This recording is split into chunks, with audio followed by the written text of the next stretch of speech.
So for this video, we're going to be taking a look at one of the decks that I've been playing a lot this season because it's been very effective against the Scout heavy meta, and that is Token Crusader. Now, Token Crusader rose in popularity in part because of the monthly card that was revealed for the month of August, but also because the number of scouts on the ladder has been kind of obscene this month, and this is a great deck for countering Scout, because it's both aggressive and it goes wide. And we'll talk kind of a bit about what that term means. So without further ado, let's just dive right into it and take a look at the deck.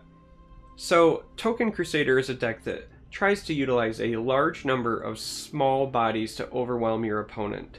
The term token actually is an old Magic the Gathering reference, and really just any physical card game reference, but Magic made it popular because in physical card games, you couldn't just create new cards, right? In this game, in the digital format, you play something that creates, new cards or physical bodies, and those cards just appear because they're digital, right? Scouting Patrol makes grunts, and those grunt cards appear, and they go to the discard pile, and they're suddenly part of the game. But in Magic the Gathering, specifically, if you played a card that created other cards, and those cards didn't exist, you had to use tokens to represent those new cards, those new creatures. And those tokens, I think back to my days, and they would be like pieces of paper or dice or whatever you could use to, fit that creature or what represented that creature onto the board.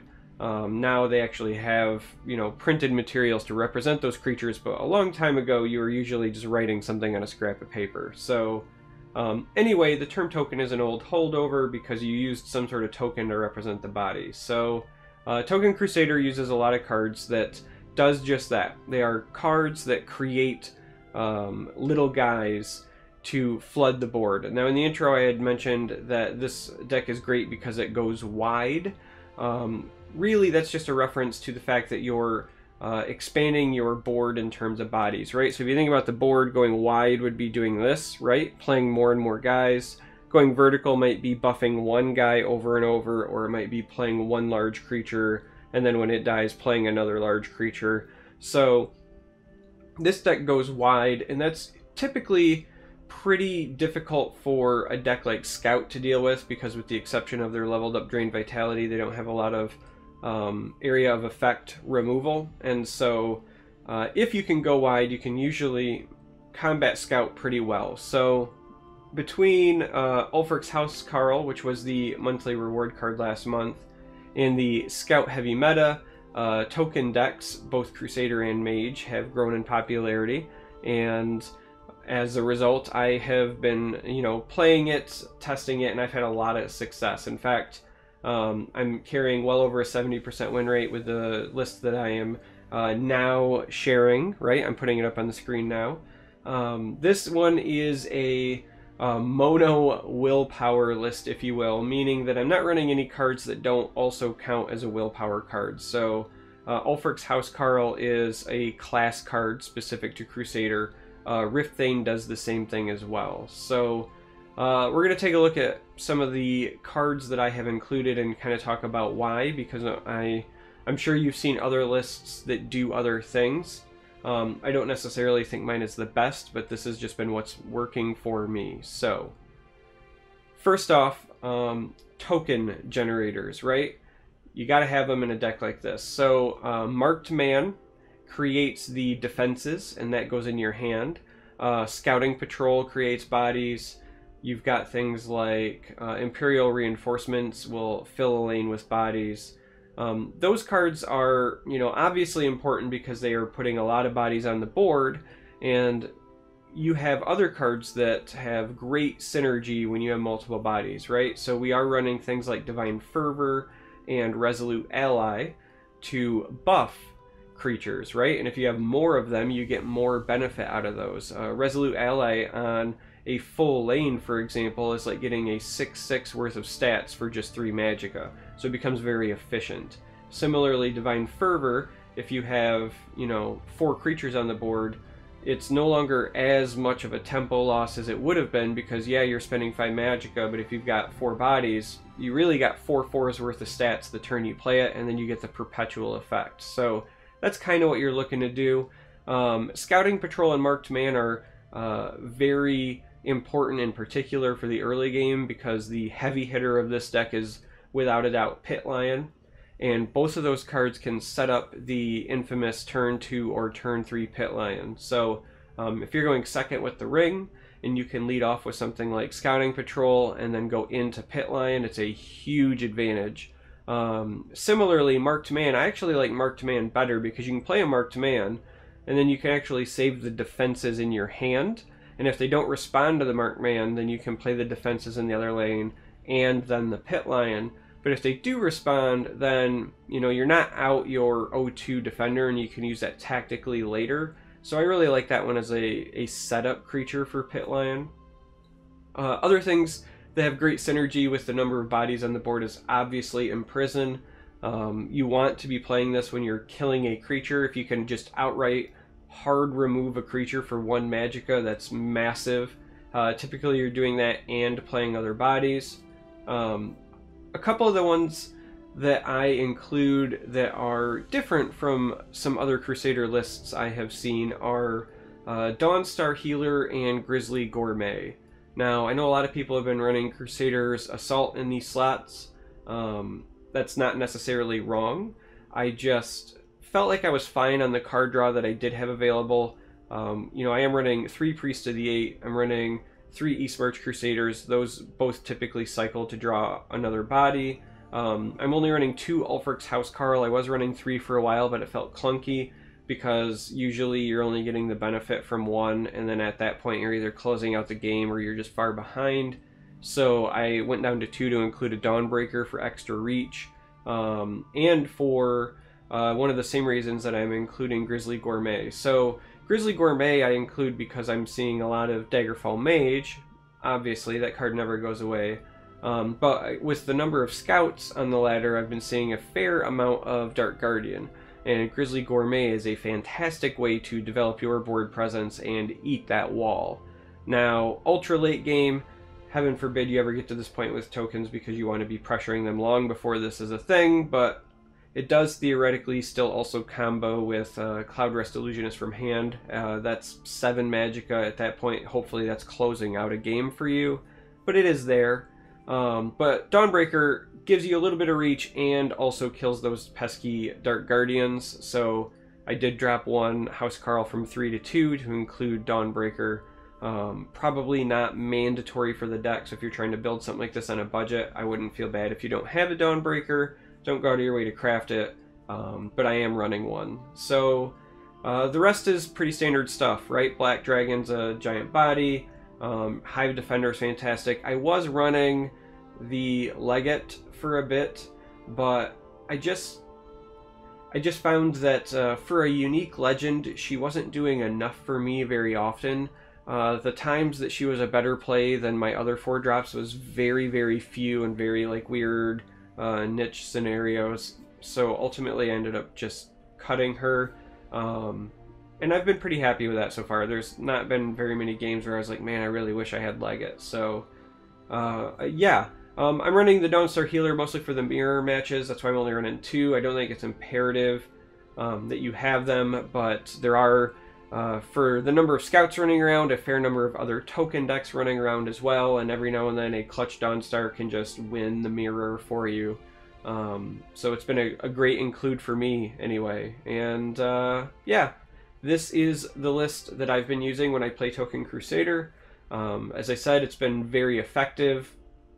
I'm not going to say it's been fun. It hasn't been not fun, because it's always fun to win, but after you play tokens for a bit, you kind of figure out the play style, and then every game kind of feels the same. So it's effective, I'll say that. That being said, we're going to do what I always do. We're going to end this video with showcasing some games of me playing the deck, so that you can see it in action and kind of, get the gist for what to do if you've not played this archetype. As always, hopefully you enjoyed the video. Thanks for watching, and until next time, may you walk on warm sands. My apologies. Yeah, that looks fine. But still, if I'm 50-50, I don't think I should drop 30 spots. That feels a little egregious, but whatever. Greetings.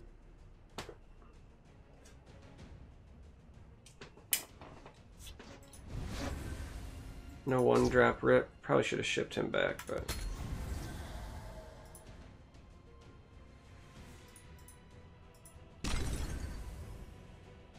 I am ready to join the circle.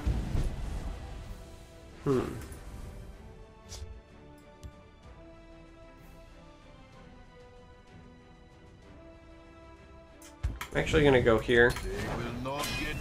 If I put it here, I don't want him to be able to play something with charge and take this out. I want to be able to punch him, and since we're gonna gourmet this likely this turn anyway, I'm not worried about the trade. Can I show the list of this? Yeah, I can show this list. It's basically still this. Like, I didn't change anything. It's just Imprison obviously costs 2 now.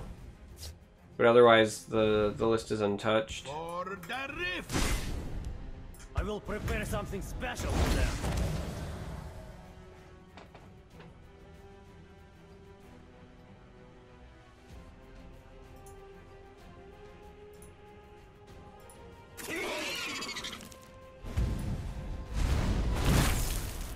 So you must be on Lethal Archer?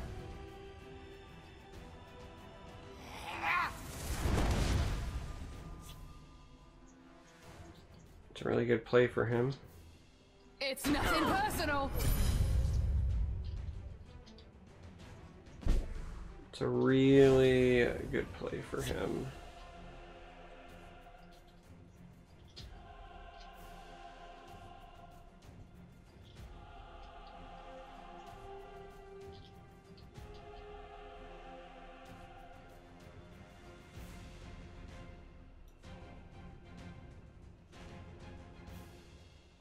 It's really Priest of the 8 times 2 or House Carl. I think it's just House Carl and pass. Like, who am I kidding? That's the best play there. I don't want to reinforcements because I don't want to feed him a contract.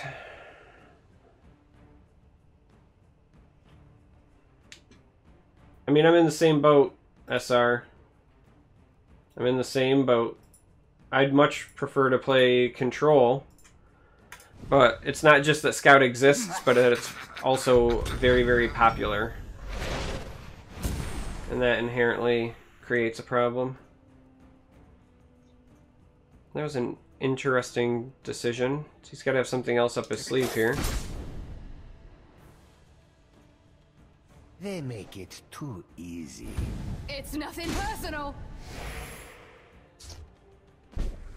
Or not.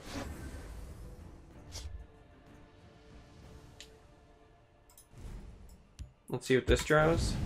The eight protect us. Draws an ally, huh? Let's play an ally. Steadfast, brothers. For the rift. Die with their false kings. Alright. That was a really interesting decision to not just take the trade there. Looks like he might have just wanted to be greedy because he had a second one. I think that still favors us, though, quite frankly. Because now we have Imprison plays next turn.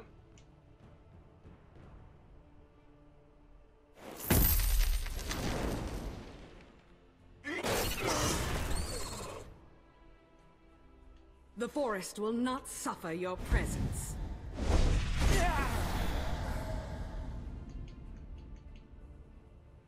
Khajiit has had enough. It's nothing personal.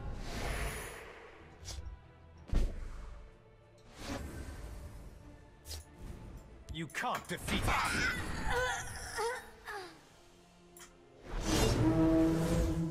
Your orders, your orders, your orders. Yep, I think we do that.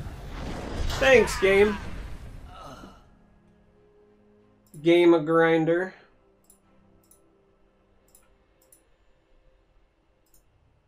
So yeah, he can get another contract, Just but give me a name. we've got a pretty sizable hand advantage at this point. So, well, that means he's not trading with at least one of them. The day is mine. He says, I don't want your contracts.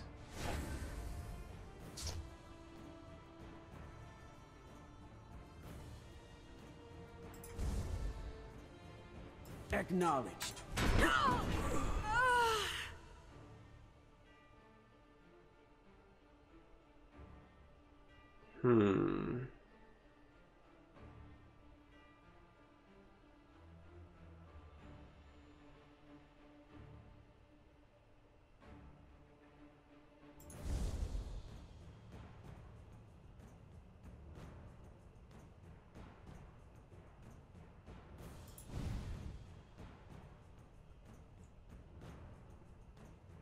He only needs 2 damage unless I gain some health.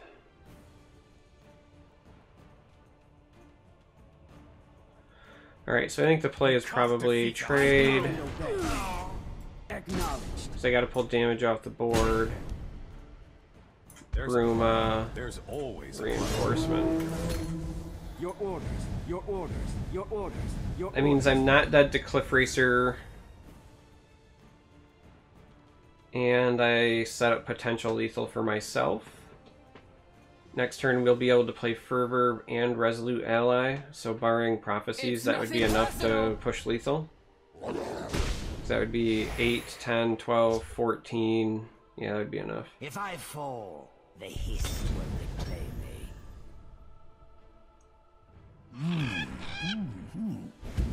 Alright, there's the Cliff Racer. So I made the right choice in gaining the health.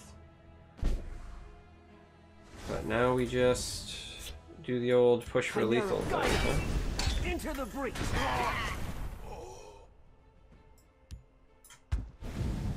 Steadfast, brothers. You won't foil my plan. Just give me a name. Fervor Riftthane could have worked as well. I was just trying to put myself in a position where I thought I could push for lethal. Hear and obey. Acknowledged. Into the breach.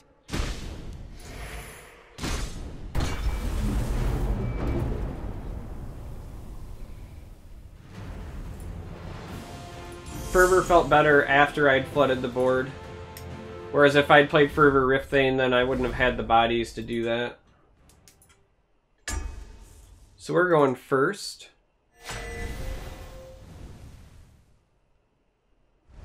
Against Assassin. So the key here is to try to keep them off their curse package. So to answer your question on why I personally don't run Crusader's Assault, Wait. Did you hear that? we already got card draw in the form of Priest of the Eight. We have card draw in the form of Eastmarch Crusader. We have card draw in the form of Ulfric's Housecarl. And going even more than that feels a bit like overkill. There's a plan. Not that Crusader's Assault doesn't have other perks, but at the 3-cost slot that it is, I feel much better about Dawnstar Healer because it's going to win me more mirror matches. And I feel much better about Grizzly Gourmet because it deals with Daggerfalls, and it deals with Dark Guardian, and plenty of other cards that annoy the piss out of me. So it's not that I dislike it, it's just that there are other cards that I think I personally, for my playstyle, prefer more.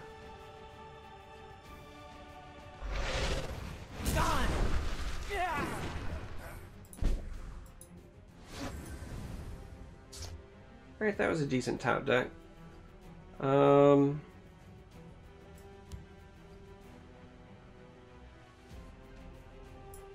Yeah, I think we're gonna still play Hive Defender instead of the Resolute Ally here. You won't foil my plan. First Rune Prophecy. Spider Worker. I don't even know what is going on at this point.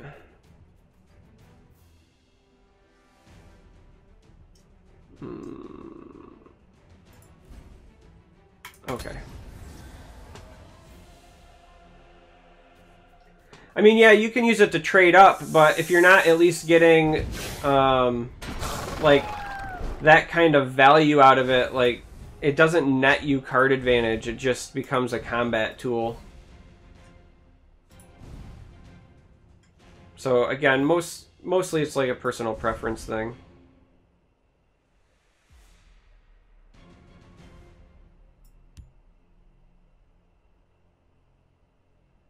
I think we still do this over ally for right now. Mostly just because ally we can set up. So like, let's go ahead and do this actually. But we can set up ally and marked man into imprison next turn as long as he survives. So,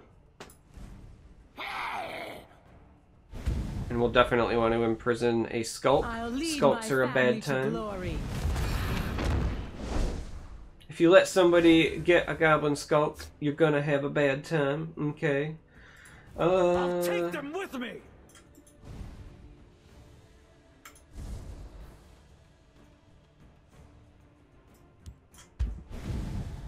Just take our ally trigger. Wait. Take our marked man trigger. Nicely done. Take our imprison, and then we'll swing because we don't want to give him like a prophecy that ruins our mojo. Foil my plan. I'll take them with me. We're gonna hold on to this. We don't want to sacrifice anything here. We don't want to play it and have it just die. It'd only be a 1/3, so it doesn't trade. So we'll just hold on to it for now.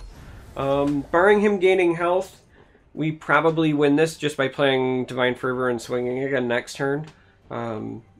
Even if he has Ice Storm here, we've got 3 creatures that have 4 health, so that's kind of a big deal. Hey, Furo! Hello, hello.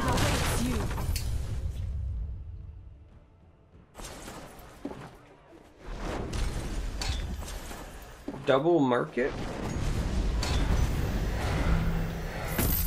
It's gonna gain some health. The battle is yours. And then concede, fair enough. So Token Crusader not really affected too much by Imprison nerf, it looks like.